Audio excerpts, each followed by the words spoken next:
తను ఇచ్చేసాడు.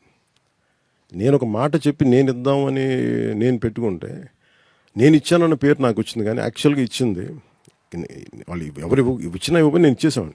కానీ ఇచ్చింది మన చరణ్. మరి అబ్బాయిని ఏమనాలి? ప్రదాత అనాలి కదా అలాంటి వాడిని. అంటే చాలామంది అంటే ప్రభాత్ అనే ఇంగ్లీష్ పదం ఇంకా అర్థం అంటే బెనిఫాక్టర్. బెనిఫాక్టర్ అనేవాడు ఏంటంటే హీఈస్ గివర్. అందరూ బాగుండాలని ఇచ్చేసాడు ముందు ఏం ఆశించకుండా. అలాంటి ప్రదాతలు చాలామంది ఉన్నారు. సో అలాంటి వారికి నైతిక మద్దతు సైతం జనసేనకి ప్రయోజనకరమని నేను బలంగా భావిస్తాను.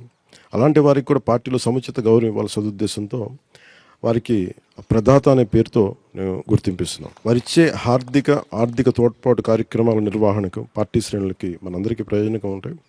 పదవుల కోసం కాకుండా విశాలమైన దేశ ప్రయోజనాన్ని, రాష్ట్ర ప్రయోజనాన్ని, సమాజ క్షేమాన్ని ఆకాంక్షిస్తూ సహృదయంతో జనసేనకి అన్ని రకాలుగా తోడ్పాటునిచ్చే వారికి గౌరవప్రదంగా ఇచ్చే